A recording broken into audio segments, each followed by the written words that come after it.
क्या window function करा ही दें? कितने बार टॉपिक कवर कर लेते हैं, उसके बाद देखते हैं। एक दो एक्स्ट्रा टॉपिक करा देंगे।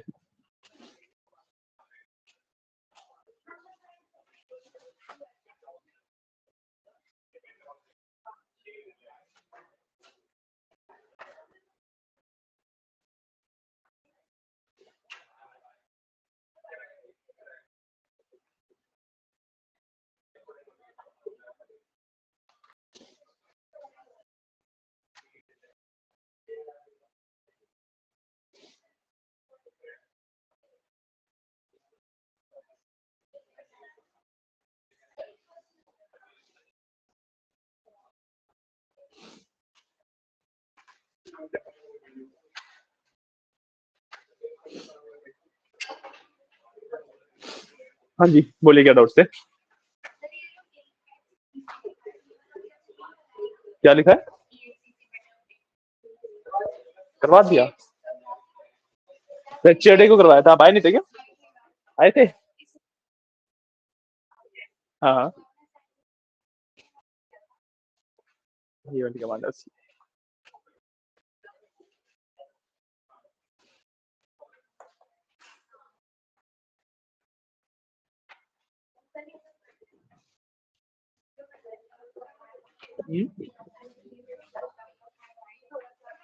कोई बात नहीं, स्टोर बुल से एक बार स्टोर बुल से दोबारा स्टार्ट कर लेंगे।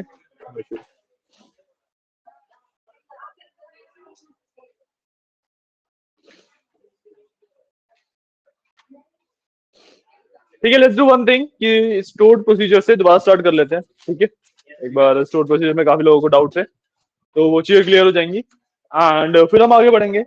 सबसे पहले let's discuss about the topics जो हमारे बचे हुए हैं। ठीक है, स्टोर प्रोसीजर के बाद हमारे पास 4 मेजर टॉपिक बचेंगे। ठीक है, एक तो वही स्टोर प्रोसीजर के टॉपिक में ऑल्टरिंग वाला पार्ट बचेगा। ठीक है, जो ऑल्टर वाला पार्ट हम सीखेंगे उसके अंदर हम प्रोसीजर्स को, ट्रिगर्स को, किसी भी चीज को बेसिकली मॉडिफाई कर सकते हैं। ठीक है, तो वाला पार्ट सीखेंगे। उसके बाद दो हमारे छोटे छोटे टॉपिक्स हैं, ट्रांजेक्शन का और नॉर्मलाइजेशन का, वो करेंगे। एंड लास्टली आपके पास बचेगा टॉपिक ऑफ इंडेक्सिंग। ठीक है, उसके बाद एक दो आपके जो एक्स्ट्रा टॉपिक्स है वो करवा देंगे, जैसे लैग, लीड, रैंक वगैरह करवा दूंगा। ठीक है, और कोई छोटे मोटे टॉपिक करवाने हो तो बता देना, वो करवा देंगे। ठीक है, तो मोस्ट प्रोबेबली हमारा जिस तरीके से प्लान है, कल की क्लास में एसक्यूएल खत्म हो जाएगा। हाँ जी, तो ट्रांजेक्शन, नॉर्मलाइजेशन वगैरह काफी छोटे छोटे टॉपिक्स, इंडेक्सिंग वगैरह सब कुछ बहुत छोटे छोटे टॉपिक है ये। ठीक है, क्या हुआ? बोलो बोलो। हाँ? क्या पढ़ोगे एसक्यूएल में, क्या बचा है? तो तुमने नहीं पढ़ा, उसमें मेरी गलती है? तो तुम क्वेश्चन करने लेट बैठे, मेरी गलती थोड़ी ना है। एक दो जो तुमने एक्स्ट्रा टॉपिक बोले वो भी करवा रहा हूँ, बल्कि मैं तो। क्या? विंडोज वर्किंग करवा देंगे, कोई बात नहीं। ठीक है, तो सबसे पहले हम बात कर रहे हैं स्टोर्ड प्रोसीजर्स की। ठीक है, स्टोर्ड प्रोसीजर्स का मतलब होता है कि मैं ना मल्टीपल एसक्यूएल के कमांड्स को एक नाम दे दे रहा हूँ बेसिकली। ठीक है, कि भाई मैंने 5-10 एसक्यूएल कमांड्स लिखे हुए हैं। ठीक है, उनको मैंने एक नाम दे दिया, that is called a procedure. ठीक है, प्रोसीजर का मतलब वही होता है ना कि भाई इंस्ट्रक्शंस है। अगर आप जनरल इंग्लिश के टर्म्स में प्रोसीजर को देखोगे, प्रोसीजर एज अ टर्म देखोगे, तो उसका मतलब यही होता है कि भाई इंस्ट्रक्शंस है, ठीक है, किसी भी चीज को करने का क्या तरीका है उसी को तो प्रोसीजर बोला जाता है, राइट। तो स्टोर्ड प्रोसीजर का भी वही मतलब है कि भाई मैं इंस्ट्रक्शंस या फिर यू कैन से स्टेप्स को स्टोर कर लेता हूँ। तो that is basically your stored procedures. अब स्टोर्ड प्रोसीजर्स भी हमारे पास दो तरीके के होते हैं, सिस्टम एंड स्टोर्ड प्रोसीजर भी हमारे पास दो तरीके के होते हैं, system defined and user defined, ठीक है। सिस्टम डिफाइंड का मतलब क्या होता है, अब आओ, सिस्टम डिफाइंड का मतलब क्या होता है कि भाई जो भी प्रोसीजर है, हाँ जी मनीषा से, हाँ जाओ जाओ, ठीक है। सिस्टम डिफाइंड स्टोर प्रोसीजर्स का क्या मतलब होता है, जब मैं एसक्यूएल इंस्टॉल करता हूँ तो जो प्रोसीजर मेरे को ऑलरेडी क्रिएटेड मिलते हैं वो होते हैं system defined. And system defined store procedures की एक और यू कैन से खास बात है, ठीक है, उनका डिस्टिंक्शन ये है कि उनके नाम में ना हमेशा एसपी अंडरस्कोर से स्टार्ट होगा। जैसे भी आप देखोगे मैंने 3 एग्जांपल लिखे हुए हैं वहां पे, SP underscore rename, SP underscore help and SP underscore columns. तो ये तीनों क्योंकि हमारे स्टोर प्रोसीजर सिस्टम डिफाइंड वाले हैं, तो इन सबका नाम एसपी अंडरस्कोर से स्टार्ट हो रहा है ना। हाँ जी गाइस, क्या हुआ? अच्छा बारिश की वजह से रुके हो, यहाँ पे कैबिन खाली होगा ना ये वाला?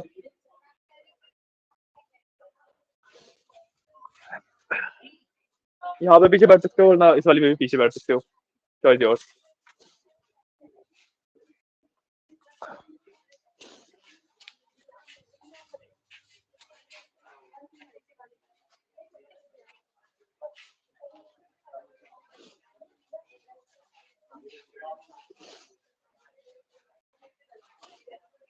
ठीक है, सिस्टम डिफाइंड स्टोर प्रोसीजर्स का मतलब समझ आया, है ना।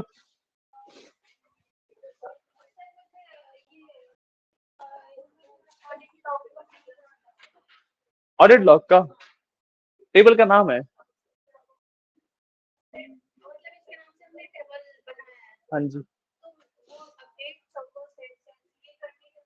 अरे हम आज की क्लास यहाँ से शुरू कर रहे हो, पहले ट्रिगर्स का टॉपिक है, ये ट्रिगर्स पढ़े थे।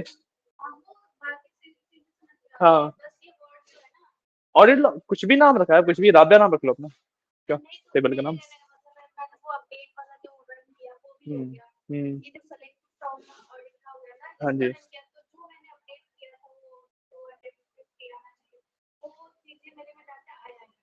आया ही नहीं।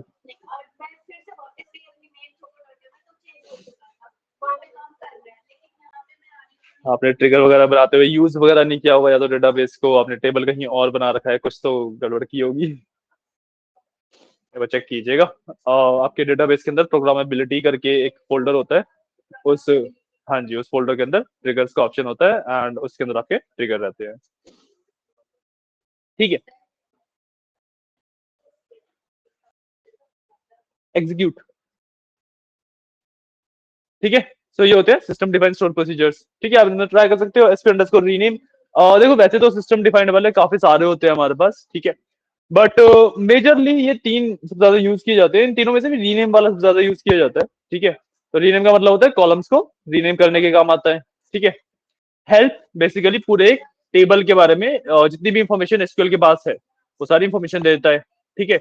और कॉलम्स उस टेबल के पर्टिकुलर कॉलम्स के बारे में जितनी भी इंफॉर्मेशन एसक्यूएल के पास है वो सारी इंफॉर्मेशन दे देता है, सिंपल, ठीक है। इसी तरीके से एक प्रोसीजर आप क्रिएट भी कर सकते हो जिसको हम बोलते हैं यूजर डिफाइंड स्टोर प्रोसीजर्स, ठीक है। यूजर डिफाइंड वाले पे जो अब बात करेंगे, तो नेक्स्ट क्वेरी हमने यूजर डिफाइंड वाले की बात करी थी।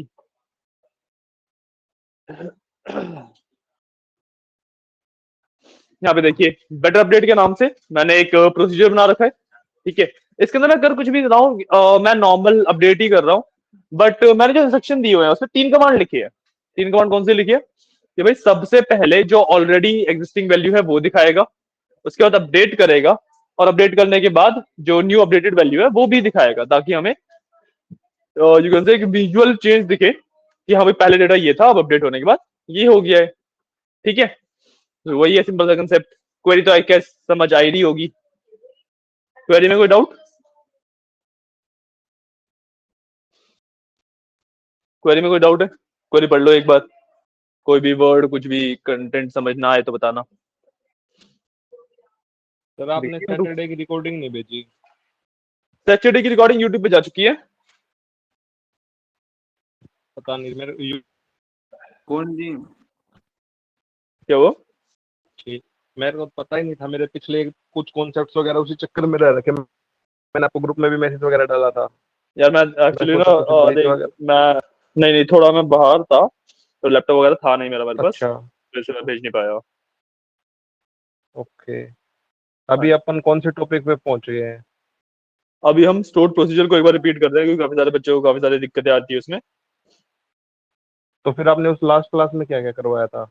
मेरा थोड़ा सा वहां से रह गया है। हमने लास्ट क्लास में हमने आई गेस व्यूज, फंक्शंस और स्टोर प्रोसीजर किए थे ना। हाँ, लास्ट क्लास में हमने तो 3 एक बार टॉपिक आप किए थे लास्ट में और थोड़ा सा वो ट्रिगर्स। बता देना दोबारा।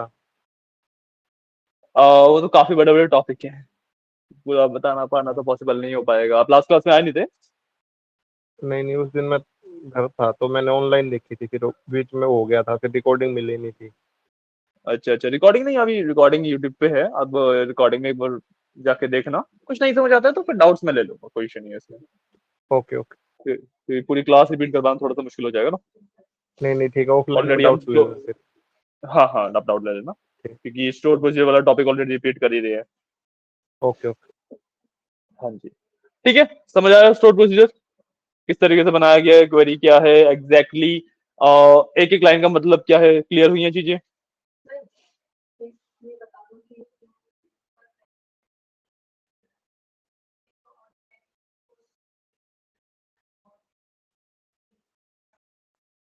वो आप, ये मेरे कॉलम के नाम है, आप अपने कॉलम के नाम के हिसाब से उसे कीजिए। मेरे कॉलम के नाम में ब्रैकेट लगा हुआ था, वो एज सच कुछ वो नहीं है। अगर आपके नाम में नहीं है ब्रैकेट तो नॉर्मली नाम लिखते हो वहां पे बस। एग्जैक्टली ना, इसका कंसेप्ट क्या होता है, चलो ये भी बता देता हूँ कि जब भी आपके ना कॉलम के नाम वगैरह में आप स्पेसेस छोड़ देते हो, जैसे ऑर्डर और आईडी के बीच में स्पेस छोड़ दिया, तो फिर उसको ना आप डायरेक्टली नहीं लिख सकते। अगर आप ऑर्डर स्पेस आईडी कर दोगे तो ऑर्डर तो एसक्यूएल का एक कमांड बन गया, है ना, जो हमारा ऑर्डर बाय होता है वो बन गया वो तो भाई एग्जैक्टली डिफरेंशिएट कैसे करेंगे कि कैसे बताएं एसक्यूएल को ये कॉलम का नाम है? तो हम जब भी ऐसे कोई नेम होते हैं जिसपे स्पेसिस होते हैं तो उसको हम स्क्वायर ब्रैकेट्स के अंदर डाल सकते हैं। तो जो भी एंटिटी स्क्वायर ब्रैकेट के अंदर होती है एसक्यूएल उसको एक सिंगल एंटिटी कंसीडर करता है। अगर स्क्वायर ब्रैकेट्स नहीं लगाते तो स्पेस से फिर वो दो एंटिटीज में अलग अलग स्प्लिट कर देता है।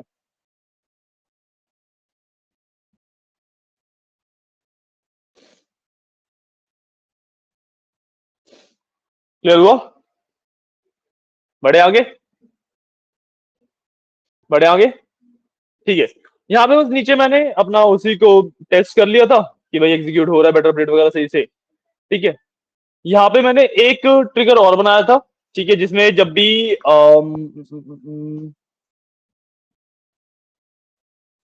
हाँ, जब भी सेल्स की वैल्यू अपडेट होगी तो क्वांटिटी की वैल्यू उसके हिसाब से ऑटोमेटिकली चेंज होती रहेगी।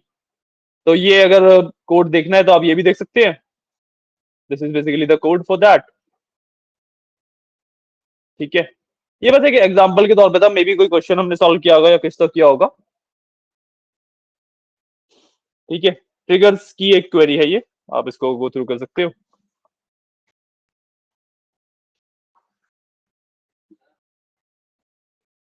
हाँ जी।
ठीक है, बताओ आगे बताएं, बड़े आगे क्वेरी लिख रहे हो, लिख लो लिख लो।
अरे आगे बताएं।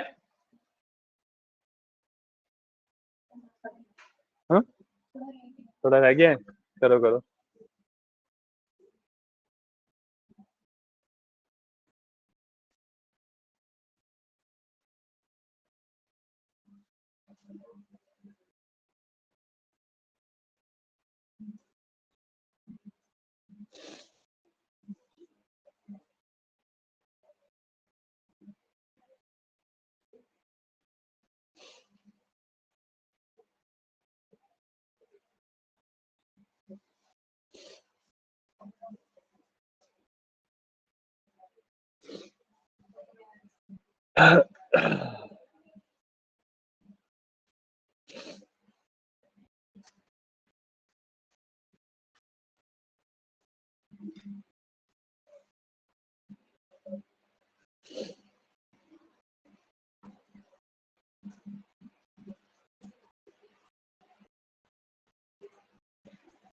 सर हाँ जी हाँ जी बोलिए।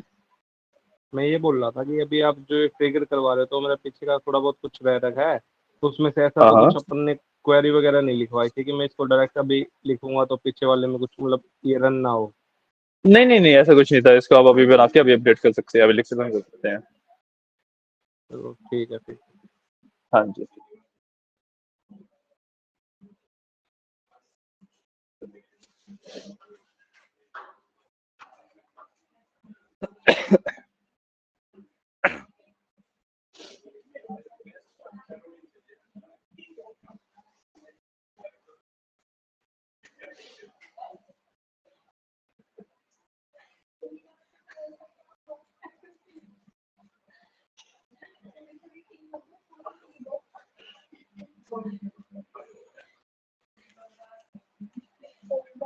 तुम दोनों का क्या चल रहा है पीछे?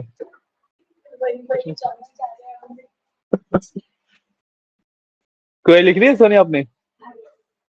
ये वाली भी? फिर तो चलो बातें कर सकते हो।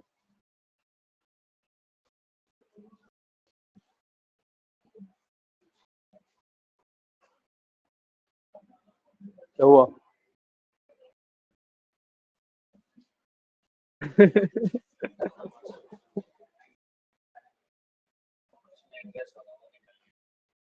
किसका? यहाँ का? M17 था शायद से। देख रहा हूँ रुक जाओ।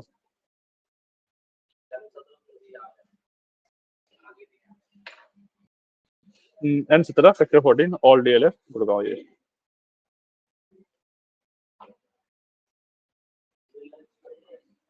नीचे वाला जो मैंने भेजा हुआ है।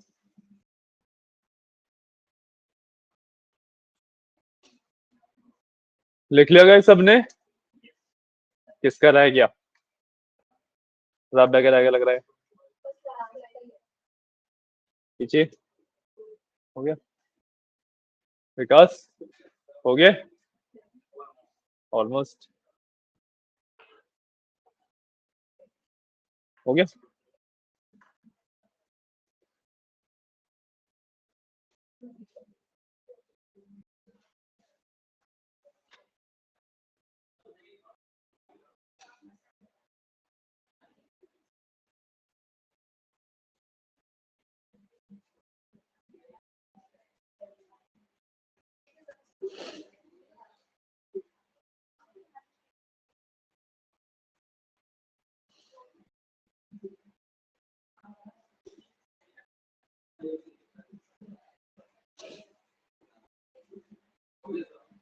हो गया, बढ़े आगे। काव्या 2 मिनट रुको सर बस। 2 मिनट रुक जाते हैं, 2 मिनट और रुक रहे हैं। क्या डेटा क्यों आएगा आपके में? तो बट अपडेट यूज कर रहे हो तो इस ऑर्डर आईडी पे आप वैल्यू अपडेट कर रहे हो, तो ये ऑर्डर आईडी एग्जिस्ट करती है आपके डेटा के अंदर? तो नहीं करते तो डेटा कहाँ से आएगा? यार क्वेरी जो भी लिख रहे हो, जो भी करते हो, समझ के क्या करो। ऐसे ही लिख दोगे फिर बोलोगे डेटा नहीं आ रहा है।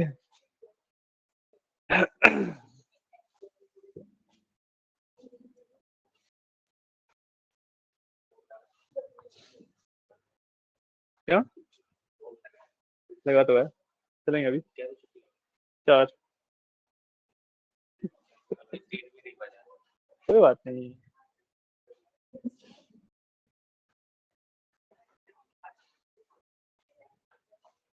ठीक है, नेक्स्ट पार्ट पे चलते हैं। ठीक है, नेक्स्ट पार्ट पे चलते हैं। हम अब सीखने वाले हैं प्रोसीजर्स का ऑल्टर करने का तरीका। ठीक है, एक प्रोसीजर को हम ऑल्टर कैसे कर सकते हैं, मॉडिफाई कैसे कर सकते हैं। ठीक है, तो नीचे जो मैंने कमांड लिखी हुई है ऑल्टर प्रोसीजर, जो हमने बेटर अपडेट का प्रोसीजर बनाया था उसी को ऑल्टर कर रहे हैं। ठीक है, तो मैंने यहाँ पे ऑल्टर प्रोसीजर करके लिखा हुआ है। ठीक है, तो इसी के अंदर मैंने चेंजेस करे हैं। ठीक है, मैंने प्रॉफिट की वैल्यू इस बार चेंज करी है। ठीक है, इंस्टेड ऑफ सेल्स की वैल्यू। पिछले वाले में यहाँ पे सेल्स इक्वल टू था ना, यहाँ पे प्रॉफिट इक्वल टू, उसमें प्रॉफिट की वैल्यू चेंज कर दो। तो बेसिकली मेरा गोल ऐसा कुछ है नहीं कि प्रॉफिट के पे आना या कुछ भी। मेरा गोल सिर्फ इतना सा है कि एक प्रोसीजर को अपडेट कैसे किया जाता है वो बताना है आप लोगों को। ठीक है, जब भी आप एक प्रोसीजर को अपडेट करोगे तो आपको ध्यान में क्या रखना है, ऑल्टर प्रोसीजर तो करोगे ही करोगे। ठीक है, उसके बाद प्रोसीजर का नाम एंड पैरामीटर्स, इनको नहीं चेंज कर सकते हो आप। जब भी आप एक प्रोसीजर को मॉडिफाई कर रहे हो, आप उसका नाम या पैरामीटर्स चेंज नहीं कर सकते। जो आपने बिगिन और एंड के बीच में पार्ट लिखा हुआ है, सिर्फ और सिर्फ वो अपडेट होता है, वो मॉडिफाई होता है। ठीक है, नाम वगैरह अगर आपको करना है तो फिर आप ऑब्जेक्ट एक्सप्लोरर में जाके प्रोग्रामेबिलिटी के अंदर, प्रोसीजर के अंदर अपने इस प्रोसीजर का नाम राइट क्लिक करके रीनेम कर दीजिएगा। ठीक है,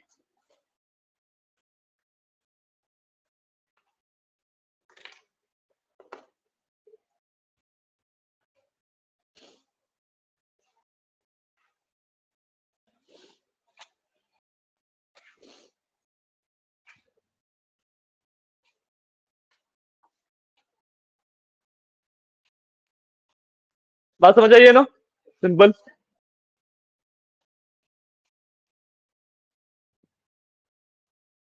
ये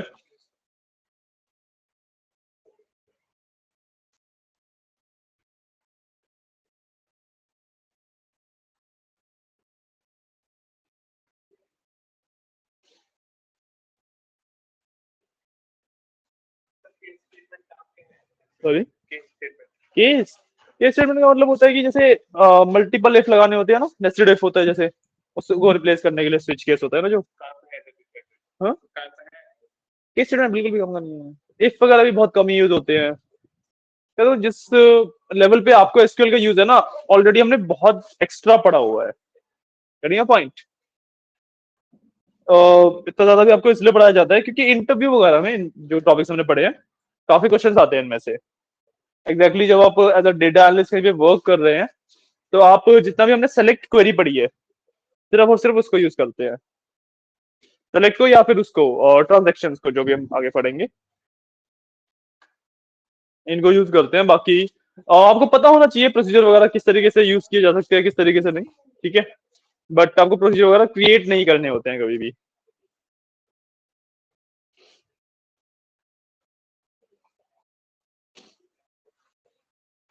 ठीक है, ये क्वेरी कर लो तो बताना, फिर हम ट्रांजेक्शन के ऊपर चलेंगे।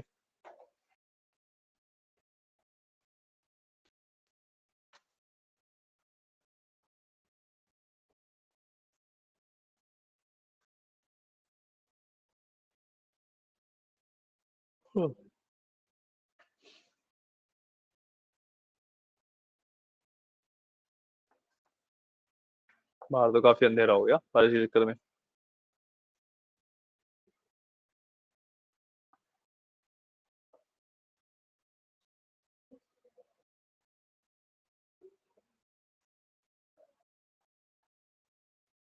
आपको टाइमिंग का अपडेट मिल गया था ना?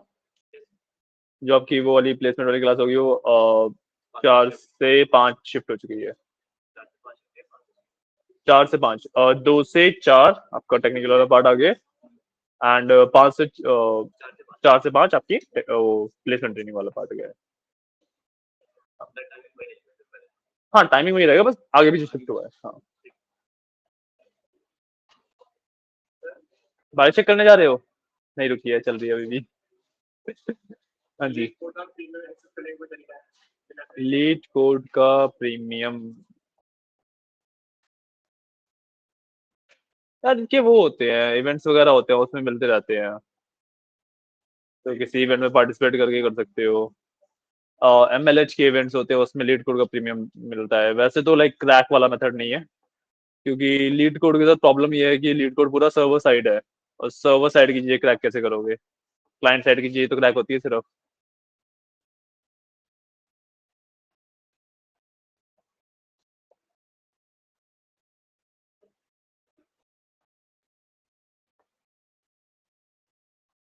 कर लिया ये वाली क्वेरी? नहीं, कर लो। हेलो सर, अब इतनी धीरे कैसे लिख रहे हो? हाँ जी। कोड को आप थोड़ा कर दोगे नीचे, क्या कर 7 दूं? के आसपास कोड को नहीं। मनी सर उधर होंगे, या देखिए कहाँ पे होंगे। हाँ जी, अब आप बताइए क्या कहते हैं, किस लाइन से कर देखना है आपको? किस लाइन से देखना है? इधर ठीक है। हेलो, यार होप इतना ठीक है। बिल्कुल ही भीग आए हो? तुम बिल्कुल ही भीग आए हो।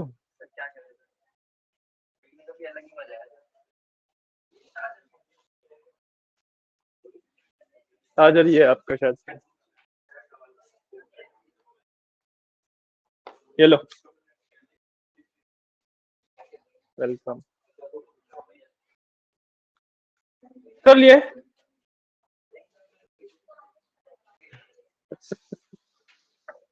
कर लिया है क्या?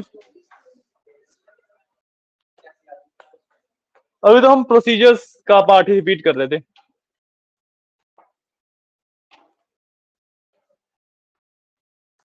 डन क्या? एरर आ गया? क्या एरर है? देखो देखो, आपने एरर पढ़ा कि एग्जैक्टली एरर बोल क्या रहा है, या फिर सिर्फ एरर आया और क्वेरी मैच करनी शुरू कर दी? यार तुम एरर पढ़ो पहले, उसी से पता लगेगा ना तुम्हें एग्जैक्टली एरर है क्या। हाँ, क्योंकि अगर आप लोग सिंपली एरर आते ही क्वेरी मैच करने लग जाओगे, तो फिर जब किसी जॉब वगैरह में होगे तब कैसे करोगे? वहां पे थोड़ा ना मैं क्वेरी दिखा रहा हूँ, और एरर तो वहां पे भी आएंगे, ऐसा तो है नहीं कि क्वेरी लिख के पहली बार में चल जाएगी, एरर वहां पे भी आ सकते हैं। तो एरर पढ़ के एग्जैक्टली पता करना कि भाई क्वेरी में क्या इशू है, that is also very important.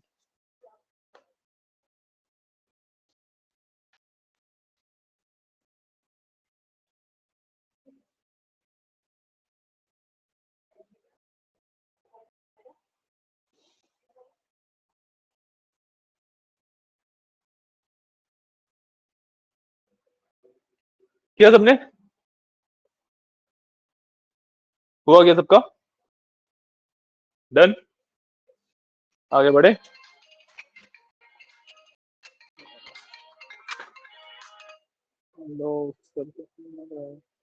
अच्छा, आगे बढ़ने से पहले आप लोगों में से एक्सेल किसका परफेक्ट है? आपके आपके और वो यश और विकासन के अलावा। हाँ, अच्छा खासा है, वी लुकअप, एक्स लुकअप, सब कुछ, इंडेक्स मैच वगैरह तो अच्छे से पढ़ा है आपने आपने तीनों लोग ना मेरे को अपना रिज्यूमे भेज देना। रिज्यूमे पता है तो भेज। ऐसे तो शौक क्यों हो गए रिज्यूमे का नाम सुन के? रेज्यूमे किस लिए मांगूंगा? हाँ आपका तो है मेरे पास। हाँ दोबारा भेजना एक बार, मेरे को पता नहीं है कहाँ पड़ा है वो। ठीक है, तुम दोनों को एक्सेल कुछ, आप भी देखो जिसका रेज्यूमे रेज्यूमे भेज देना सब लोग अपने, ठीक है, जिसको एक्सेल में अगर जॉब वगैरह करनी है तो। यार जैसे जैसे मेरे पास आता है मैं बात करता रहता हूँ, उसके बारे में बताता रहता हूँ। पाइथन की मेरे पास है बट वो बहुत ज्यादा एडवांस लेवल की है। उसमें यार तुम्हें मेरे पास सिलेनियम के रिगार्डिंग है जॉब्स, वेब स्क्रैपिंग के रिगार्डिंग, ठीक है। वरना एक उसकी आ रखी है ऑटोमेशन टेस्टर की, पाई टेस्ट के थ्रू होता है जो, उसकी आ रखी है यार। उसमें तो एक्सपीरियंस भी 4 4 5 5 साल का मांगते हैं ना। मैं तो कह रहा हूँ कि जो मेरे पास जॉब्स आती हैं वो रेयरली होता है कि फ्रेशर्स के लिए आती है। हाँ आप लोग ऑलरेडी गए हुए हैं, आप लोगों से मांगे थे ना मैंने पिछली बार जब उसके लिए एक और आई थी तब मांगे थे, तो आप लोगों के रेज्यूमे तो ऑलरेडी लगे हुए हैं ना। तो एक बार आप लोगों के रेज्यूमे आ गए हैं, वो जो भी प्रोफाइल्स आएंगे उसमें लगते रहेंगे। नए लोगों के मांग रहा हूँ, ठीक है।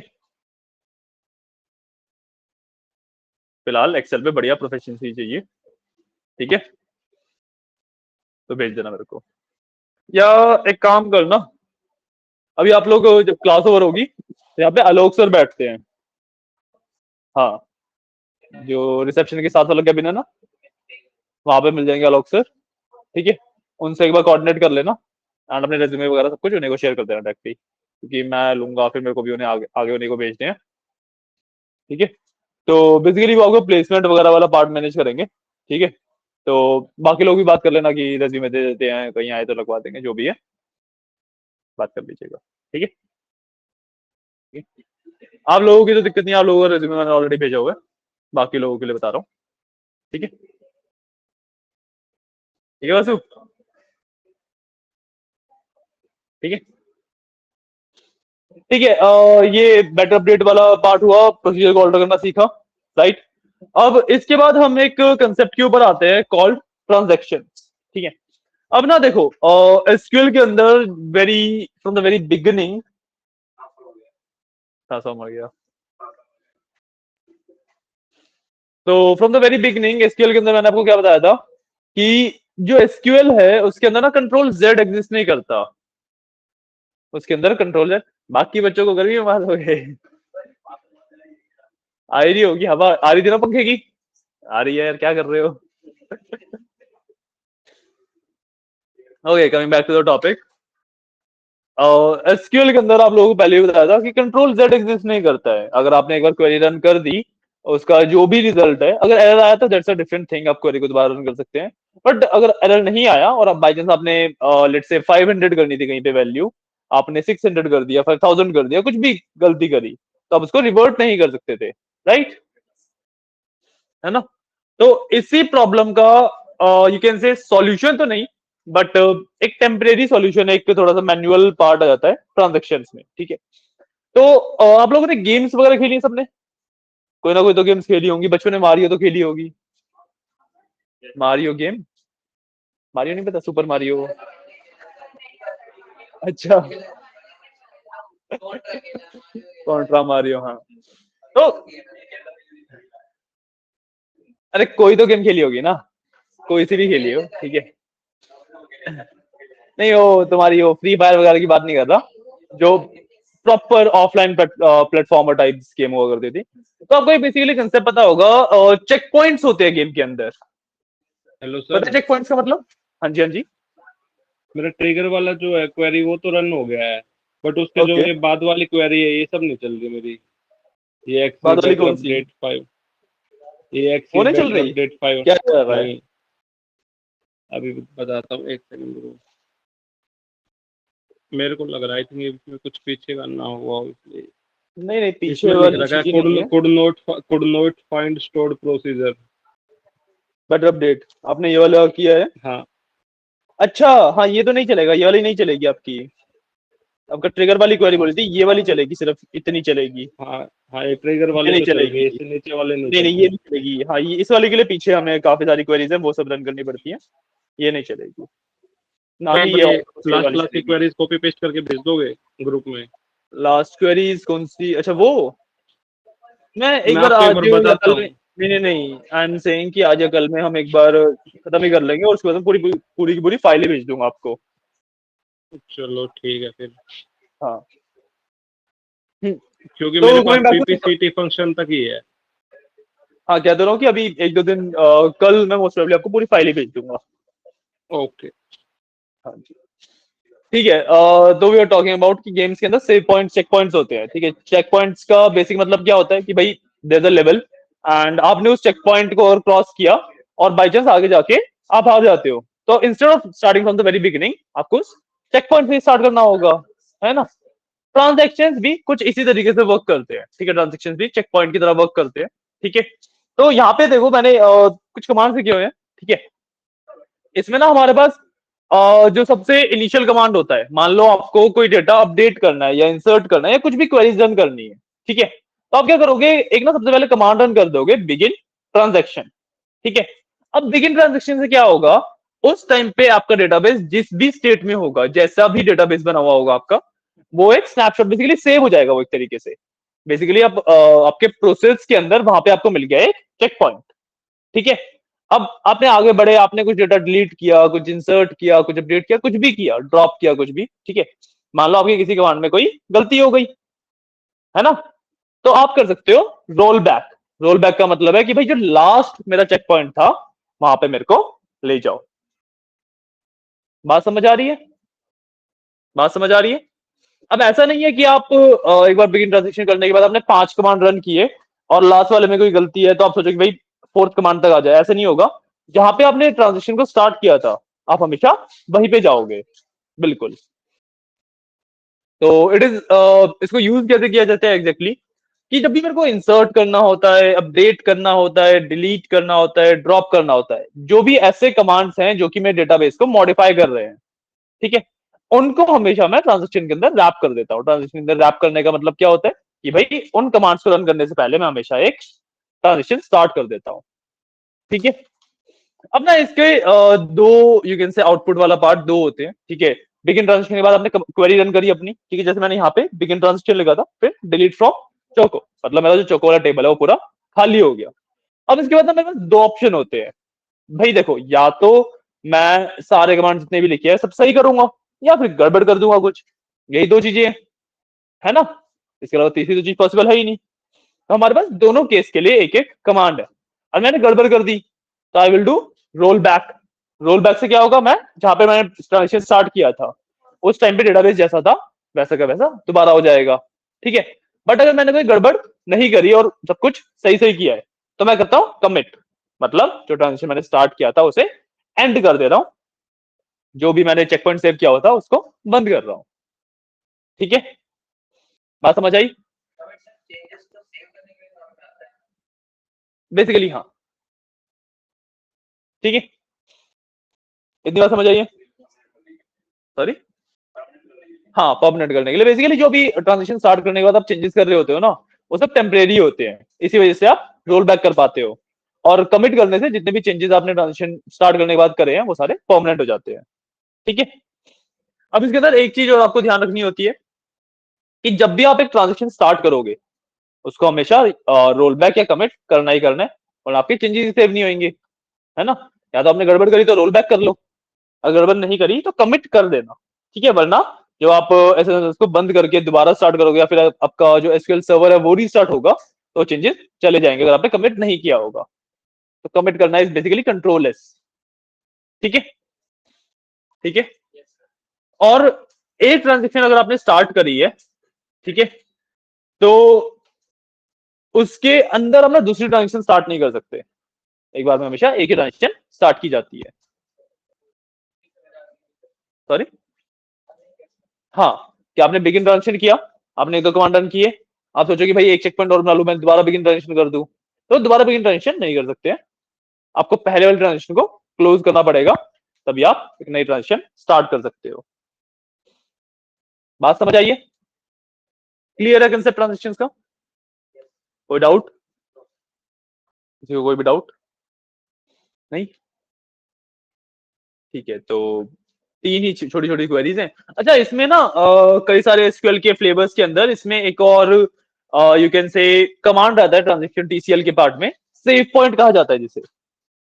ठीक है, सेव पॉइंट।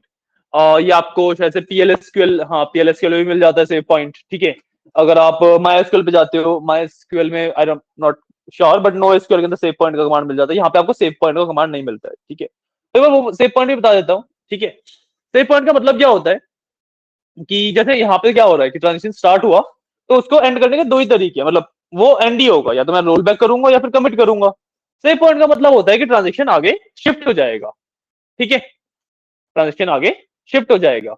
मान लो मेरे को 10 कमांड रन करने हैं, मैंने एक बार ट्रांजेक्शन स्टार्ट किया, 2 कमांड रन किए, एक सेव पॉइंट बना दिया, लेट्स से सेव पॉइंट 1 के नाम से, फिर 2 कमांड रन किए, मैं सेव पॉइंट 2 के नाम से सेव पॉइंट बना दिया। तो ऐसे करते करते मैं सेव पॉइंट बनाता चल रहा हूँ। तो मैं ना इन सेव पॉइंट में से किसी भी एक पर्टिकुलर सेव पॉइंट के ऊपर जा सकता हूँ। बात समझ आ रही है? नहीं नहीं नहीं नहीं नहीं, 10 कमांड रन करने हैं। ठीक है, अभी के लिए मेरे को क्या करना पड़ेगा, मैंने बिगिन ट्रांजेक्शन किया, मैं कमिट या रोल बैक करके 10 के 10 के बाद बंद करूंगा उसे, है ना? बात समझ आई? राइट। बट वहां पे क्या कर सकता हूँ, सेव पॉइंट का कमांड मेरे को कैसे हेल्प करता है कि मैंने बिगिन ट्रांजेक्शन वहां पे भी करूंगा। ठीक है, तो बाय डिफॉल्ट जो रोल बैक होता है ना, वो मेरा जहां पे मैंने बिगिन ट्रांजेक्शन किया होता है वहां पे जाता है, बट मैं बीच में सेव पॉइंट बना सकता हूँ। ठीक है, कैसे? मैंने बिगिन ट्रांजेक्शन किया, 2 कमांड रन किए, सेव पॉइंट 1 क्रिएट कर दिया एक। ठीक है, 2 कमांड रन किए, सेव पॉइंट 2 बना दिया, 2 कमांड के बाद सेव पॉइंट 3 बना दिया। अब लेट्स से जब मैंने लास्ट के कमांड नंबर 6 एंड 7 नहीं 7 एंड 8 रन किए, तो उसमें कुछ गड़बड़ थी, तो मैं सेव पॉइंट 3 पे जाना चाहूंगा। मैं शुरुआत से क्यों रन करूं, सेव पॉइंट 3 पे जाना चाहूंगा, तो उस टाइम पे फिर मैं roll back to save point 3 लिख लूंगा अगर, तो मैं सेव पॉइंट 3 पे चला जाता हूँ। ठीक है, ये होता है सेव पॉइंट का कंसेप्ट। हमारे पास एमएस एसक्यूएल के अंदर ये चीज एग्जिस्ट नहीं करती है। ठीक है, बट जैसे आप पीएलएसक्यूएल वगैरह पे वर्क करोगे तो वहां पे ये चीज एग्जिस्ट करती है। ठीक है, उसके अंदर बेसिकली कुछ नहीं करना होता, सिंपली आपको जहां पे भी आपने 2 कमांड रन किए, ठीक है, उसके बाद क्रिएट सेव पॉइंट का नाम।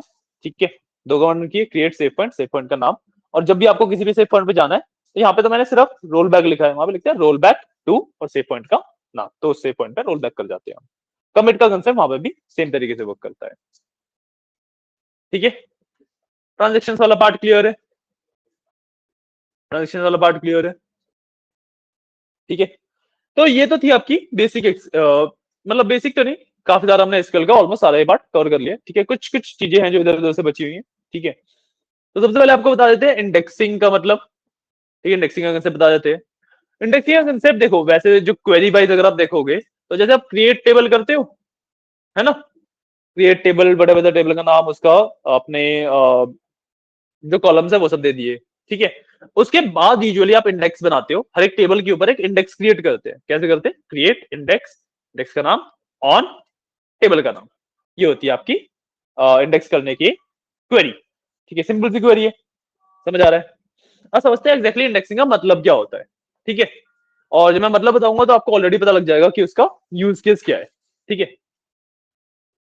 तो जब मैं इंडेक्सिंग की बात करता हूँ, तो इंडेक्सिंग से होता क्या है कि जितना भी मेरा टेबल है, देखो अभी तो हम 1000, 2000, 10,000, 20,000 इतनी रोज के ऊपर वर्क कर रहे हैं। ठीक है, बट एग्जैक्टली कंपनीज के अंदर तो इतनी इतनी कम रोज नहीं होती हैं, हमारे पास लाखों करोड़ रोज होती हैं। एंड जब भी आप ना कोई लेट्स से आपने सेलेक्ट क्वेरी लाइक वाली क्वेरी यूज करी, पैटर्न मैचिंग वाली, ठीक है, तो उसको करना क्या पड़ रहा है, उसको हर एक एंट्री से, हर एक रो से पास करना पड़ रहा है, और देखना पड़ रहा है कि भाई ये पैटर्न कहाँ कहाँ पे मैच हो रहा है, वो एंट्रीज को निकाल के दिखाता है आपको। बात समझ आइए? इतनी बात समझ आइए? ठीक है, अब ये काम ना बाय डिफॉल्ट काफी स्लो होता है, ये काम बाय डिफॉल्ट काफी स्लो होता है। ठीक है, अगर आपके पास 1000, 2000 रोज है, तब तो 0.3, 0.4 सेकंड के अंदर आराम से हो रहा है। पर जहां मेरे पास लाख, 2 लाख, 1.5 लाख कुछ रोज आ गई, तो वो काम 1 से 2 सेकंड में भी शिफ्ट हो जाता है। और एक प्रोडक्शन ग्रेड एसक्यूएल सर्वर पे 1 से 2 सेकंड इज लाइक बहुत ज्यादा टाइम हो जाता है ये, क्योंकि 1 से 2 सेकंड अगर एसक्यूएल रिस्पॉन्ड करने में ले रहा है, फिर बैकएंड पे लेटेंसी आएगी, फिर फ्रंट एंड की लेटेंसी आएगी, तो यूजर तक पहुंचते पहुंचते यूजर को बढ़िया क्लिक करने के बाद 5-6 सेकंड का वेट करना पड़ रहा है। ठीक है, तो वो वाला कंसेप्ट आपकी वेबसाइट या फिर कोई ऐप बनाया, कुछ भी बनाया, वो स्लो होएगा। तो इस वजह से हम ना टेबल्स के ऊपर इंडेक्स बना देते हैं। ठीक है, इंडेक्स बेसिकली वर्क कैसे करता है, इसके अंदर ना मैथ्स में कंसेप्ट होता है ग्राफ थ्योरी का, वो बेसिकली यूज किया जाता है। ठीक है, एग्जैक्टली अगर मैं बहुत शॉर्ट टर्म में बताऊं, शॉर्ट कंसेप्ट में अगर एक्सप्लेन करना चाहूँ, तो इट्स लाइक कि वो ना मैपिंग करेगा। मान लो मेरे पास नेम्स है, ठीक है, मेरे पास कोई टेबल है जिसके अंदर नेम्स वगैरह है। ठीक है, तो वो उसकी ना मैपिंग करना स्टार्ट करेगा। मैपिंग कैसे करेगा, सबसे पहले वो ए लेगा। ठीक है, अल्फाबेटिकल ऑर्डर में अगर हम देखें, वो सबसे पहले ए लेगा। ठीक है, फिर ए के बाद जितनी भी चीजें एग्जिस्ट कर रही हैं, मतलब मान लो किसी का नाम आयुष है तो ए वाई आ गया। ठीक है, मान लो किसी का नाम आनंद है तो ए एन आ गया। ठीक है, तो ए से लेके फिर वो इतने इतने उसके लेवल्स बनेंगे, मतलब यू कैन से रूट्स बनेंगे या ब्रांचेस बनेंगी। ठीक है, तो इट्स बेसिकली एक ट्री लाइक स्ट्रक्चर आपका रेडी हो जाता है। ठीक है, नहीं समझ आया?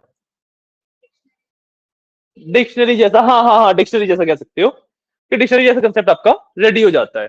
एंड उसके अंदर अब चीजें फाइंड करना काफी जरूर इजी हो जाता है। मान लो मेरे को आयुष नाम ढूंढना है, राइट, तो मेरे को हर एक नाम पे राइट करने की जरूरत नहीं है। मैं फर्स्ट कैरेक्टर उठाऊंगा, ए से मैच किया, ठीक है, सेकंड कैरेक्टर उठाया, फिर बाय वाली लाइन पे गया।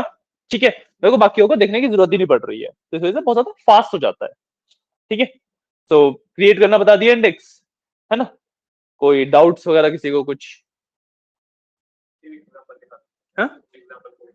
एग्जाम्पल कोड, एग्जाम्पल कोड कुछ भी नहीं है, जैसे हमने चोको वाला टेबल ही बना रखा है ना।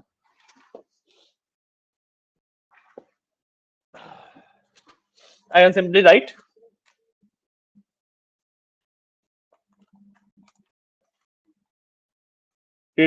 to index, let's say idx1 on choco, इतनी सी क्वेरी होती है, वेरीफाई करना तो उस क्वेरी तो इतनी सी होती है।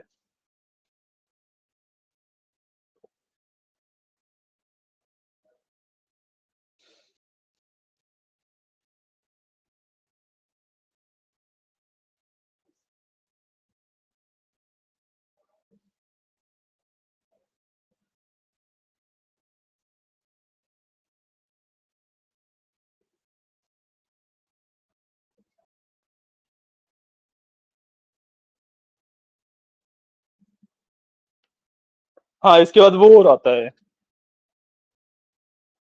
एग्जैक्टली किस कॉलम पे हमें बनाना है। तो चोको में लेट्स से ऑर्डर आईडी की बेसिस पे कर सकते हैं। ठीक है, तो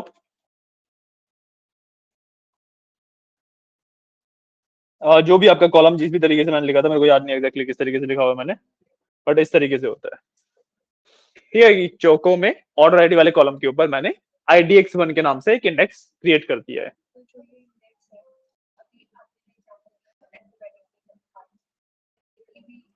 हाँ, न्यूमेरिकली भी उसी तरीके से वर्क करता है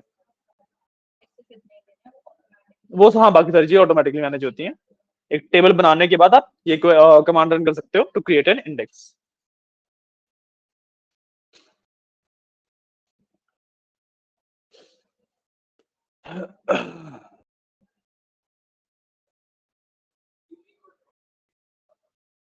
क्या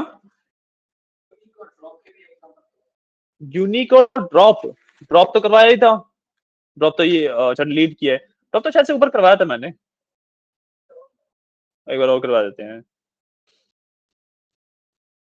ठीक है, जैसे ड्रॉप के लिए तो simply what I can do is, जैसे ड्रॉप टेबल चोको, इसको रन मत करना। अगर आपको अपना चोको वाला टेबल ड्रॉप करना है तो रन कर लेना। इससे बेसिकली आपको चोको वाला टेबल डिलीट हो जाएगा, सिंपल। ठीक है, अगर आपको यूनिक वैल्यूज फाइंड करनी है, लेट्स से मेरे पास कैटेगरी है अगर चोको में, तो उसमें से मेरे को यूनिक वैल्यूज फाइंड करनी है, so I can do select distinct, use कर सकता हूं मैं।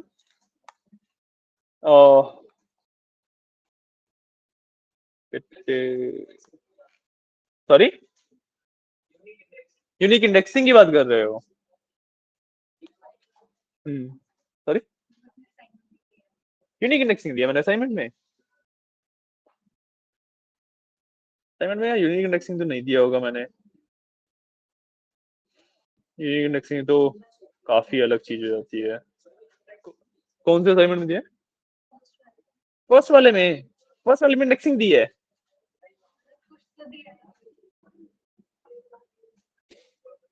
कहाँ दिया है? सॉरी,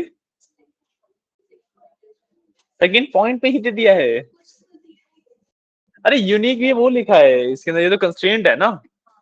कंस्ट्रेंट मतलब कि इसके अंदर सिर्फ यूनिक वैल्यूज आ सकती हैं। हाँ, ये यूनिक और जो इंडेक्सिंग वाला यूनिक यहाँ पे बात हो रही है वो अलग अलग है। हम्म।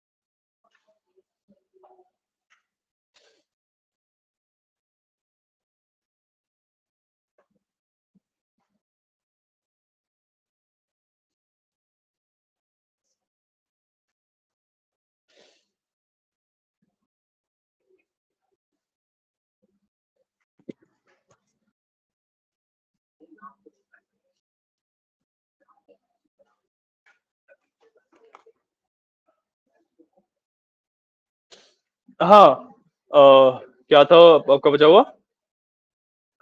और क्या पूछा था आपने? ड्रॉप और यूनिक। हाँ, यूनिक तो जब आप यूनिक लगाते हो तो उससे ऑटोमेटिकली पहले तो यूनिक इंडेक्सिंग हो जाती है कंस्ट्रेंट में जब आप लगाते हो ना। यूनिक का बेसिकली होता है ना, रिपीटेशन ना है बस, सिंपल। ड्रॉप तो डिलीट करने के लिए। नहीं, ड्रॉप किसी भी चीज को डिलीट कर सकता है, टेबल को, डेटाबेस को, इंडेक्स को। हाँ मतलब वही तो कह रहा हूँ कि ड्रॉप से कुछ भी डिलीट किया जा सकता है ना। आप जैसे मैंने लिखा है ड्रॉप टेबल, टेबल का नाम, तो उससे टेबल ड्रॉप हो गया। आप ड्रॉप इंडेक्स, इंडेक्स का नाम लिख दोगे तो इंडेक्स ड्रॉप हो जाएगा। आप ड्रॉप डेटाबेस, डेटाबेस का नाम लिख दोगे, डेटाबेस ड्रॉप हो जाएगा। ठीक है, ड्रॉप हो जाएगा ऐसे ही, प्रोसीजर ड्रॉप हो जाएगा ऐसे ही।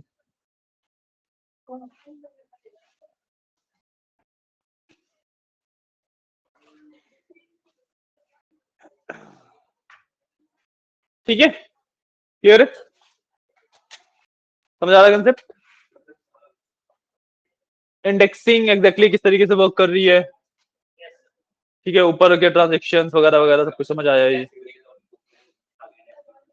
हाँ, डिक्शनरी जैसे आपने यूज करी है, सेम वही कंसेप्ट होता है इंडेक्सिंग का।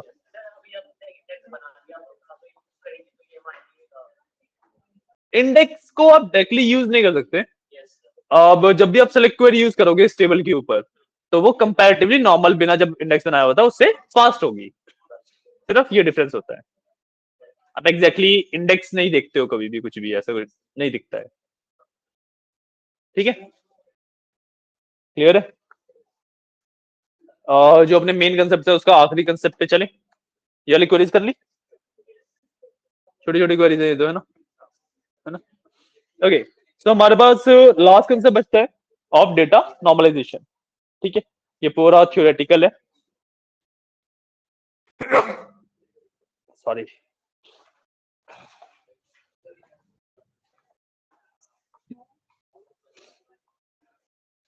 एक दिन, एक मिनट मेरे को।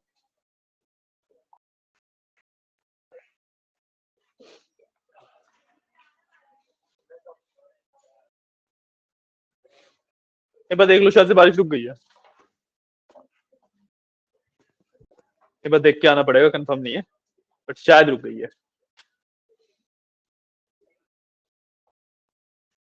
हाँ जी, अब वैसे आप सीढ़ियों से देख सकते हो, पता है ना आपको? ठीक है, तो डेटा नॉर्मलाइजेशन की बात कर रहे हैं। ठीक है, डेटा नॉर्मलाइजेशन का सबसे पहले तो मतलब समझते हैं एग्जैक्टली होता क्या है। ठीक है, डेटा नॉर्मलाइजेशन का सिंपल सा मतलब ये होता है कि भाई मैं अपने डेटा को एक ऐसे फॉर्म में रखूंगा whenever I am keeping it in SQL Excel कहीं पे भी रखूं। सिर्फ एसक्यूएल में नहीं होता नॉर्मलाइजेशन एक्चुअली, हर एक यू कैन से टूल में डेटा एनालिसिस में ही डेटा नॉर्मलाइजेशन एक कंसेप्ट है। ठीक है, तो डेटा नॉर्मलाइजेशन का एग्जैक्टली मतलब क्या है कि डेटा को मैं ना एक proper organised and clean format में रखना चाहता हूं। ठीक है, जिससे डेटा की रीडेबिलिटी इंप्रूव होती है। ठीक है, डेटा रिट्रीवल स्पीड फास्ट हो जाती है। ठीक है, और डेटा में जब भी मेरे को कोई भी ट्रांसफॉर्मेशन करनी है तो वो मेरे को बहुत इजीली मेरे को पता लग जाता है कि एग्जैक्टली ट्रांसफॉर्मेशन करनी कहाँ पे है। ठीक है, ये होता है डेटा नॉर्मलाइजेशन का मतलब। अब इसकी ना नॉर्मलाइजेशन फॉर्म्स होती है। ठीक है, 3 फॉर्म्स होती है, वैसे तो 4 होती है बट हम 3 के बारे में पढ़ेंगे। ठीक है, 1NF first normalisation form, 2NF second normalisation form, 3NF third normalisation form. ठीक है, कोई फोर्थ का नाम गेस करेगा? फोर्थ भी होती है।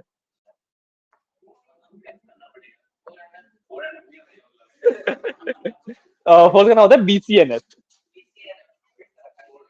ठीक है, इसका एग्जैक्टली फोर्थ टाइप नहीं बोलेंगे, थर्ड 3NF की ही एक थोड़ी सी एडवांस फॉर्म हो जाती है बस ये। ठीक है, एग्जैक्टली फोर्थ फॉर्म नहीं बोलेंगे, 3.5 समथिंग के आसपास हो गया ये। ठीक है, BCNF बहुत ज्यादा इंपॉर्टेंट नहीं है तो उस पर हम नहीं जाएंगे। ठीक है, 1, 2 एंड 3 के बारे में बात करेंगे।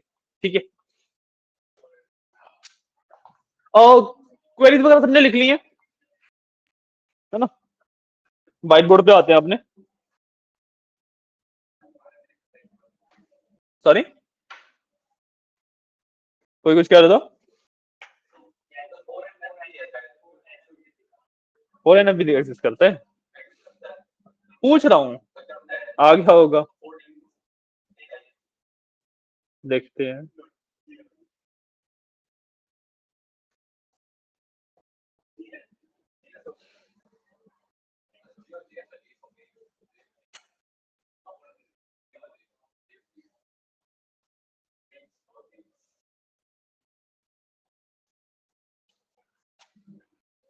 अच्छा अच्छा,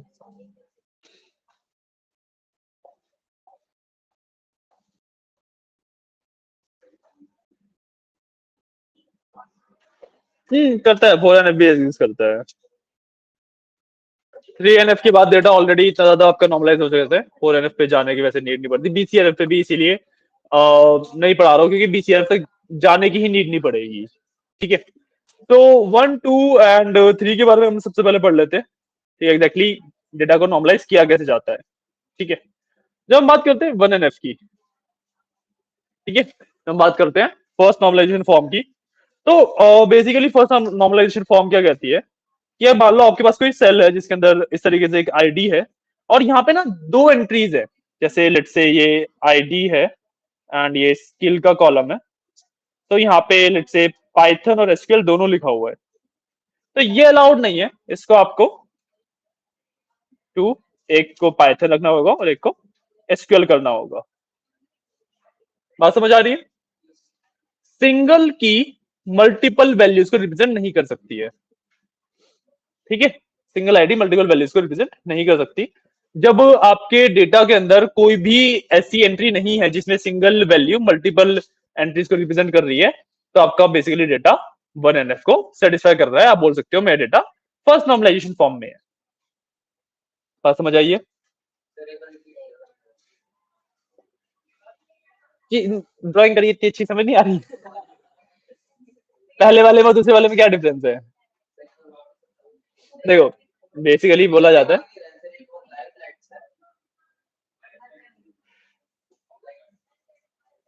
देखो बेसिकली मतलब क्या है कि फर्स्ट NF क्या कहता है कि जब भी आपकी डेटा को नॉर्मलाइज करोगे आप, ठीक है, तो कोई भी एक आईडी 2 एंट्रीज को रिप्रेजेंट नहीं कर सकती,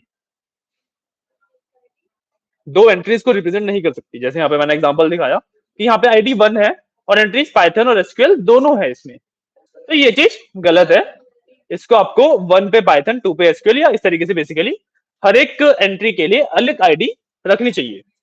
ठीक है, अगर आपके डेटा में कहीं पे भी ऐसी कोई एंट्री नहीं है जो कि सॉरी ऐसी कोई आईडी नहीं है जो कि 2 एंट्रीज को रिप्रेजेंट करती हो, तो बेसिकली आप बोल देते हो भाई मेरा डेटा फर्स्ट नॉर्मलाइजेशन फॉर्म में है।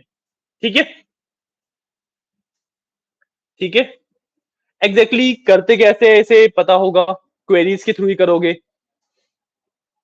डेटा अपडेट वगैरह करना पड़ेगा। जैसे इसको अगर मैं रिमूव करूंगा तो 1 को अपडेट करके सिर्फ पाइथन छोड़ दूंगा उसके अंदर, और फिर एक एंट्री कर दूंगा 2 पे एसक्यूएल की। ठीक है, तो क्योंकि नॉर्मलाइजेशन के ना इसलिए बोल रहा हूँ कि अलग से कोई मेरे पास क्वेरीज नहीं होती है, नॉर्मलाइजेशन की अलग से कोई क्वेरीज या कमांड्स नहीं होते हैं, इसलिए मैंने बोला प्योरली थियोरेटिकल है। क्योंकि अगर आपको समझ आ गया तो नॉर्मल जो हम क्वेरीज इंसर्ट अपडेट डिलीट वगैरह की क्वेरीज सीखी हमने, उसी से हम फॉर्म चेंज करते रहते हैं।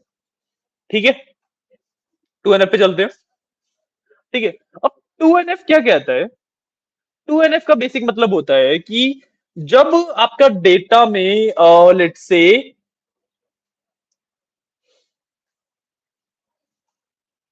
किस तरीके से बताया जाए इसको, एग्जाम्पल देते हैं। ठीक है, एग्जाम्पल देते हैं, उसके बाद मे बी शायद से वर्ड्स वगैरह मिल जाए। ठीक है, तो लेट्स से मेरे पास एक स्टूडेंट आईडी का कॉलम है। ठीक है, एक कॉलम है स्टूडेंट नेम का। ठीक है, एक कॉलम है कोर्स आईडी का, और एक कॉलम है कोर्स नेम का। ठीक है, ये 4 कॉलम है एक डेटा के अंदर। ठीक है, तो सेकंड नॉर्मलाइजेशन फॉर्म क्या कहती है कि भाई अगर ऐसा कुछ डेटा है आपके पास, ठीक है, तो आपको ना इसको 2 टेबल के अंदर स्प्लिट करना चाहिए कि स्टूडेंट आईडी, स्टूडेंट नेम और कोर्स आईडी रहे आपका एक टेबल के अंदर, और दूसरे टेबल के अंदर कोर्स आईडी और कोर्स नेम आ जाए। आईडीज के बेसिस पे आपको डेटा को स्प्लिट कर देना चाहिए। तो this is 2NF, second normalisation form. ठीक है, इसको आप अगर क्या हुआ वेट कर रहे हैं तो 3:20 हुए हैं, तो बैठ जाइए आप भी, एसक्यूएल पढ़ लो। ठीक है, this is second normalisation form. ठीक है, जो हम डेटा को ट्रांसफॉर्म करते आए अभी तक, हमारे देखो जो डेटा है वो by default first normalisation form में तो था। हमने जब उसको आईडीज के बेसिस पे स्प्लिट किया तो वो 2NF बन गया। करिए पॉइंट कि जो हमारा सुपरस्टोर वाला डेटा था उसको हमने स्प्लिट किया था ऑर्डर्स में, कस्टमर्स में और प्रोडक्ट्स में। याद आ रहा है? आईडीज के बेसिस पे स्प्लिट किया था, तो बेसिकली हम वहां पे डेटा नॉर्मलाइजेशन ही कर रहे थे। ठीक है, हम अपने डेटा को नॉर्मलाइज ही कर रहे थे, हम उसको सेकंड नॉर्मलाइजेशन फॉर्म में ले आए थे।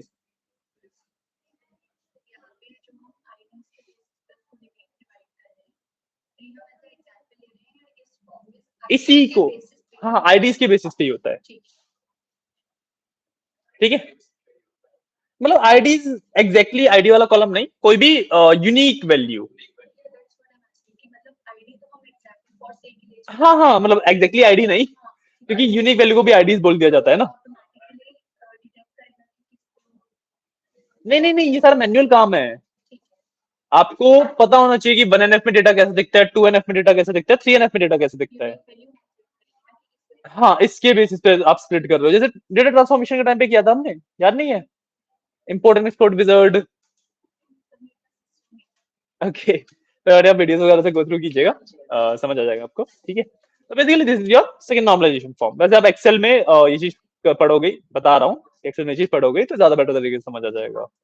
पावर बीआई में भी करेंगे हम ये चीज, इनफैक्ट अभी जब अगला पावर बीआई स्टार्ट करेंगे ना उसमें भी करेंगे हम ये चीज। बेसिकली डेटा एनालिसिस का कंसेप्ट है, तो हम जिस भी टूल के ऊपर डेटा एनालिसिस सीख रहे हैं सब में हमें डेटा नॉर्मलाइजेशन तो करनी पड़ेगी ही। ठीक है, एक्सेल में भी करी थी, एसक्यूएल में भी करी थी, अब पावर बीआई में आएंगे, पावर बीआई में भी करेंगे। ठीक है, पाइथन इज अ थोड़ा सा डिफरेंट कंसेप्ट, तो उसके अंदर हम डेटा नॉर्मलाइजेशन वगैरह नहीं करेंगे। ठीक है, क्योंकि उसके अंदर हम आइडिया ले रहे हैं। बेसिकली हमें गोल हमारा पाइथन पे जाते जाते डेटा एनालिसिस सीखने का नहीं होता है, हमारा जो गोल होता है वो पाइथन सीखने का है, ऑटोमेशन वगैरह ज्यादातर सीखने का हमारा गोल होता है। ठीक है, तो this is your second normalisation form. इसके बाद आती है आपकी थर्ड नॉर्मलाइजेशन फॉर्म। ठीक है, थर्ड नॉर्मलाइजेशन फॉर्म क्या कहती है कि कोई भी ऐसा कॉलम जो कि कैलकुलेटेबल है, इसको कैलकुलेट किया जा सकता है। ठीक है, मान लो आपके पास बाय डिफॉल्ट कॉलम्स थे sales, quantity and unit price, ये 3 कॉलम है। ठीक है, अब थर्ड नॉर्मलाइजेशन फॉर्म में क्या होगा कि भाई इसके अंदर से ना कोई भी एक कॉलम हमें हटा देना चाहिए। ठीक है, क्योंकि थर्ड नॉर्मलाइजेशन फॉर्म क्या कहती है कि कोई भी ऐसा कॉलम जो कि कैलकुलेट किया जा सकता है based on some other columns, उसको आप एज अ व्यू या फिर एज अ फंक्शन सेव करते हो, नॉट लाइक प्रॉपर कॉलम। ठीक है, तो अब ये तीनों कॉलम मतलब कोई भी दो वैल्यूज होंगी, मैं तीसरे को कैलकुलेट कर सकता हूँ। तो मैं किसी भी एक कॉलम को इसमें से हटा सकता हूँ। ठीक है, जैसे यूनिट प्राइस को मैंने हटा दिया। ठीक है, तो जो एग्जैक्टली मेरे पास डेटा बनेगा उसके अंदर सेल्स एंड क्वांटिटी तो रहेगा, जो यूनिट प्राइस होगा वो रहेगा एज अ व्यू या फंक्शन। ठीक है, एज अ व्यू और फंक्शन बना देंगे हम उसका। तो यूनिट प्राइस फॉर्मूला ना बेसिकली, कि भाई मैं अगर सेल्स को क्वांटिटी से डिवाइड कर दूंगा तो मेरे पास यूनिट प्राइस आ जाएगा। राइट, इसी तरीके से आप किसी भी तीनों में से किसी भी कॉलम के साथ कर सकते थे, बट क्योंकि जब आप जैसे ही आप एक कॉलम व्यू या फंक्शन में डाल दोगे, बाकी दोनों फिर कैलकुलेट नहीं किए जा सकते। बात समझ आई?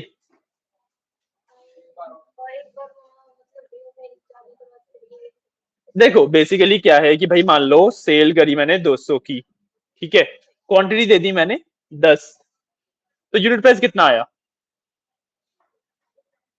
20। यूनिट प्राइस आया 20। अब इसमें इन तीनों ही वैल्यूज में से कोई भी अगर मेरे को वैल्यू कैलकुलेट करनी है तो मेरे को बाकी दोनों पता होनी चाहिए।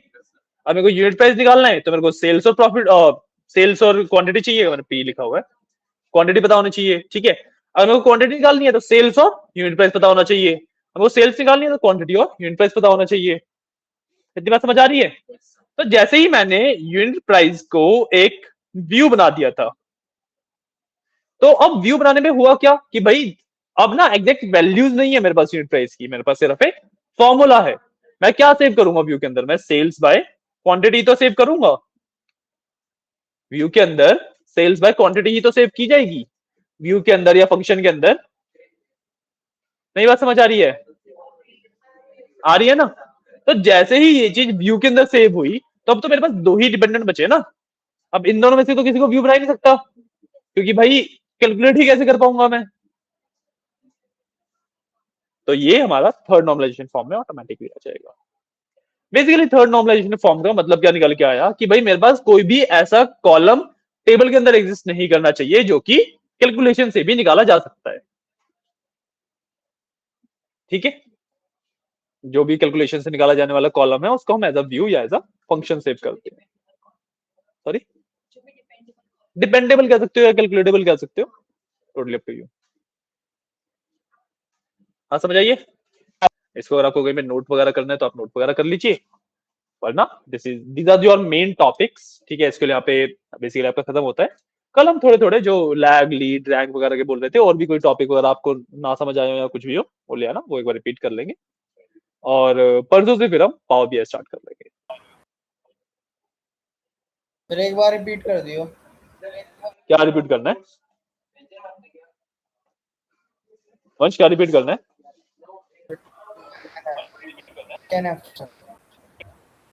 वंश क्या कह रहे हो? आपकी आवाज नहीं आ रही है।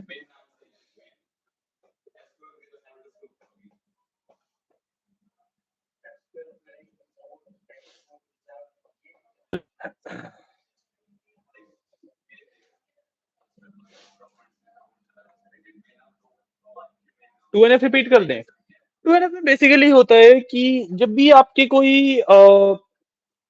यू कैन से की वाले कॉलम्स होते हैं, प्राइमरी की टाइप के कॉलम्स होते हैं, ठीक है, तो उनका ना डेटा आपके सेम टेबल के अंदर एग्जिस्ट नहीं करना चाहिए। जैसे मैंने एग्जांपल में भी लिया था यहाँ पे,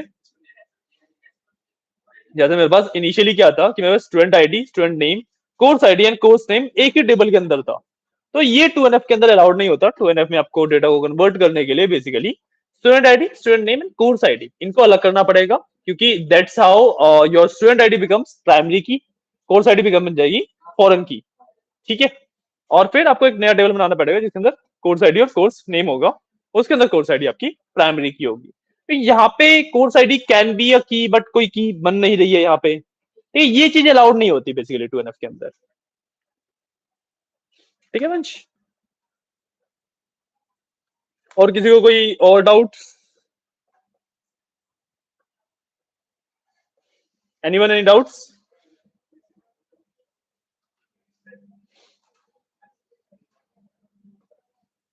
कोई डाउट्स नहीं है तो let me do one thing कि मैं आपको एक बार जो फाइल है जिसके ऊपर अभी तक हम वर्क कर रहे थे, वो एज इट इज फाइल में आपको भेज रहा हूँ, ठीक है, उसके अंदर सारी क्वेरीज वगैरह आपको सब मिल जाएंगी।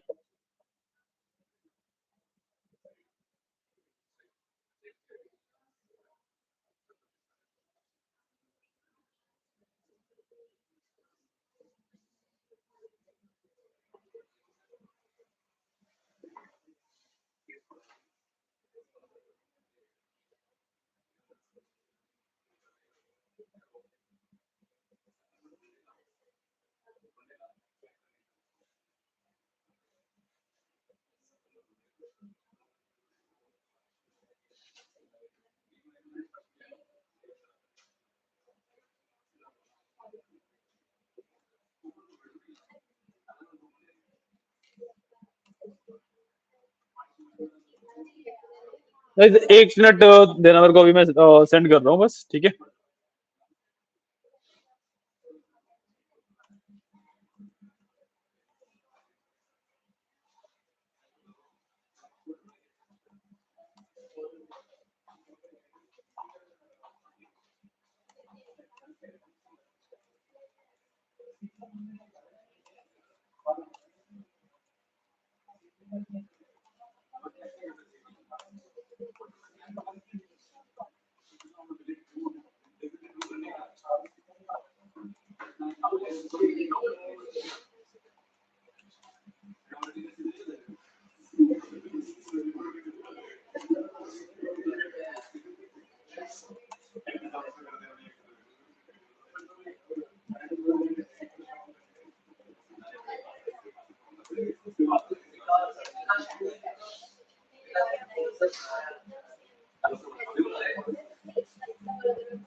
जाओ जाओ।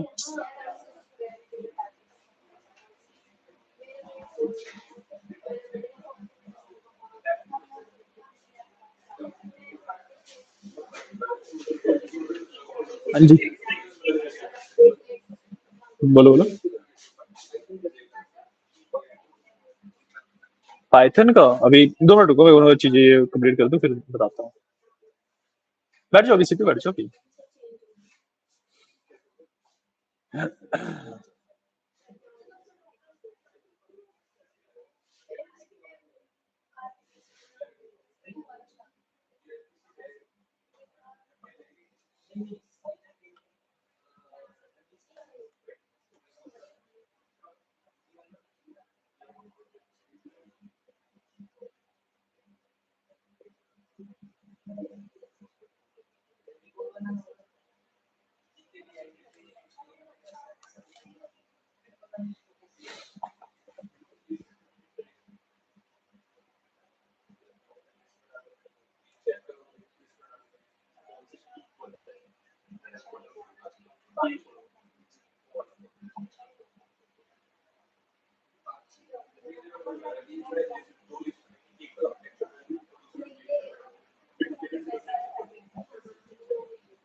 ठीक है, मैंने आपको बेसिक जो हमारी पूरी कंप्लीट फाइल थी जिसके अंदर अब तक हमने जितनी भी क्वेरीज वगैरह करी हैं सब कुछ तो भेज दिए हैं, ठीक है।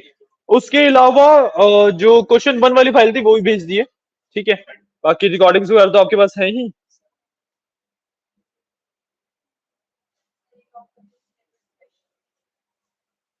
एक मिनट देना बस मेरे को, अभी सारे आपके क्वेश्चंस लेते हैं।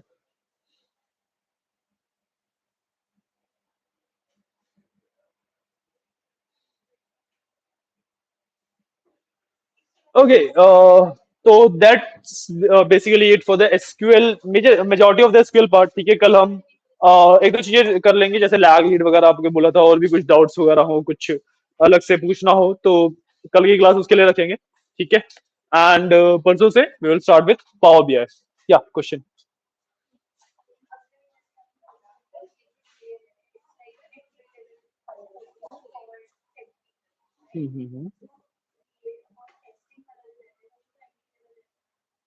क्यूए।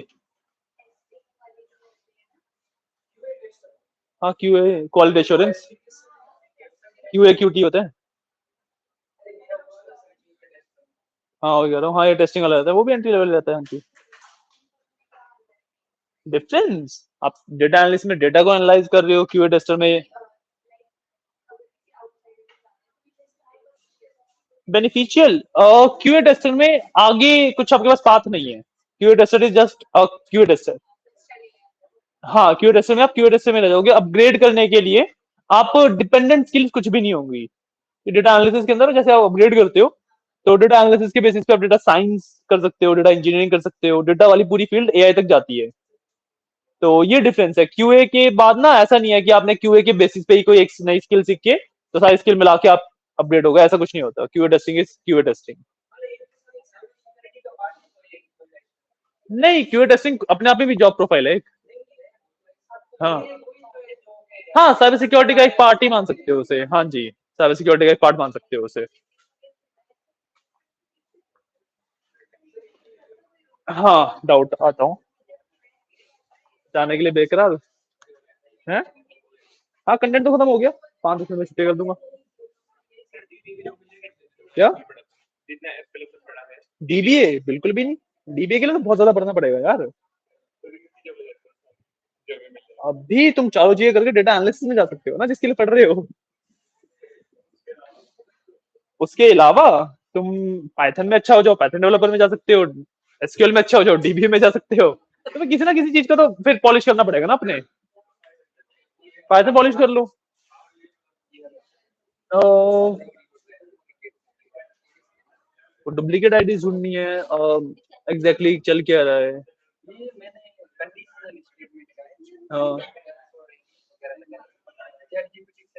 बेसिकली है डेटा किस में है, डेटा किस फॉर्मेट में है, डेटा कहाँ है। पाइथन का है सर। नहीं पाइथन का तो है, डुप्लीकेट आईडीज कहीं पे तो देखे होगे। अपने को बनानी है। अच्छा बनानी है, एक सिंपल है, एक लिस्ट के अंदर आईडीज वगैरह डाल दो और उसके ऊपर रिकॉर्ड तो छोड़ो, एक लिस्ट के अंदर आईडीज डाल दी तुमने, बाद में बस चेक कर लो। जो भी लिस्ट का नाम रखा, लेट्स से आईडीज रखा, तो IDs dot count whatever the IDs greater than 1। अरे एक से ज्यादा किसी की भी आईडी की एग्जिस्टेंस है तो वो डुप्लीकेट है। हाँ और क्या, अगर कहीं पे डेटा होता ऑलरेडी तो फिर हम उसके हिसाब से डिजाइन करते, बट डेटा ही तुम्हें डिजाइन करना तो इस तरीके से कर लो। और क्या, जैसे record contains all required fields. हाँ इसमें तुम सिंपली जो हमने जेसन में पढ़ा था डिक्शनरीज का, dot keys and dot values, है ना। तुम सिंपली कंडीशन लगा दो कि भाई डॉट लेंथ ऑफ, जैसे डिक तुमने नाम रखा अगर तो डिक डॉट कीज, ठीक है, should be equal to length of dict dot values। अगर कीज और वैल्यूज इक्वल है तो सारी रिक्वायर्ड फील्ड है तुम्हारे पास। ऐसे कर लो। हाँ? ऐसे कर लो, वही तो कीज और वैल्यू सारी है तो सारी रिक्वायर्ड फील्ड डन है तुम्हारे पास। सिंपल ही है ये तो।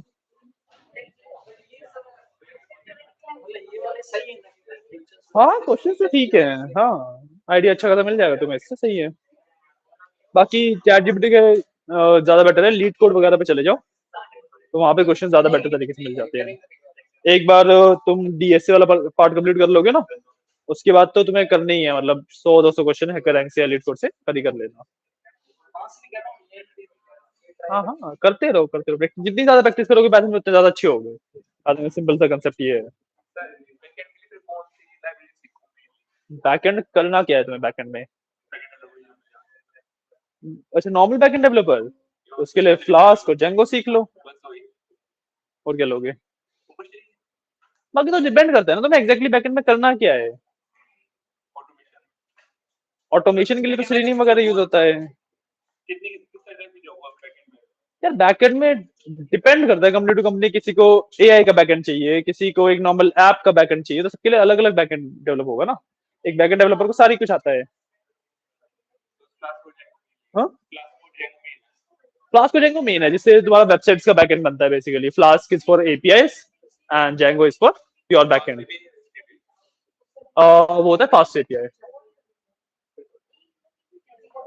रेस्ट एपीआई के तो अलग से है कुछ वगैरह। फास्ट रेस्ट एपीआई के लिए तो आई थिंक रेस्ट एपीआई की खुद की लाइब्रेरी है उसमें, पाइथन की ना, flask is for fast API, और जैंगो है, वरना एक और था यार इसका है। नहीं, जैंगो तो पूरा ही फुल स्टैक हो गया ना, बैक एंड फ्रंट एंड दोनों के लिए है। हाँ यार, एक और है ऐसी ही लाइब्रेरी ना, एग्जैक्टली उसका नाम याद नहीं आ रहा, नहीं उसका नाम याद नहीं आ रहा, एक और लाइब्रेरी है ऐसी, बट जैंगो ही ज्यादातर यूज की जाती है, जैंगो फ्रेमवर्क ही, तो वही किया जाता है। बाकी फिर बैकएंड में तो अब तुम्हें एग्जैक्टली क्या करना है, ऑटोमेशन करना है तो सेलेनियम वगैरह वाली साइड पे चले जाओगे, और तुम्हें वेब स्क्रैपिंग करनी है तो फिर तुम ब्यूटीफुल सूप्स वगैरह या रिक्वेस्ट वाली साइड पे चले जाओगे। प्रेशर में ऑटोमेशन की रहती है यार, इसमें ना पाइथन में बहुत ज्यादा चेंजिंग डिमांड है, तुम्हें बहुत कुछ आना चाहिए एज अ पाइथन डेवलपर ना। ऐसा नहीं है कि तुमने लाइब्रेरी सीख ली, तुम्हें तो जैसी कोई लाइब्रेरी आ रही है वो आनी चाहिए, तभी तुम पाइथन डेवलपर में कुछ कर सकते हो। अपडेट रखना पड़ेगा अपने आप को ना। टेक में बेसिकली वही है कि आपको जब तक आप अपने आप को अपडेटेड नहीं रखोगे तब तक कुछ नहीं हो पाएगा आपका। रोज कम से कम 2 से 3 घंटे अपनी स्किल्स के ऊपर देने देने चाहिए।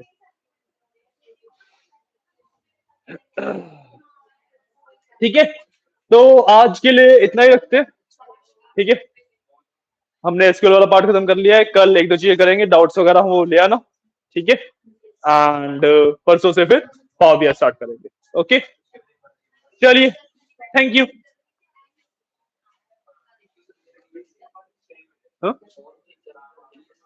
डीएसए वाला पार्ट आपका, डीएसए वाला पार्ट स्टार्ट हो जाएगा वही 12:30 वाले टाइम। यार टाइम एक बार कंफर्म करके बताऊंगा। ठीक है, ओके, बाय बाय। शायद क्योंकि बाकी लोग भी चले गए हैं। चलिए ठीक है गाइस, ओके, बाय बाय।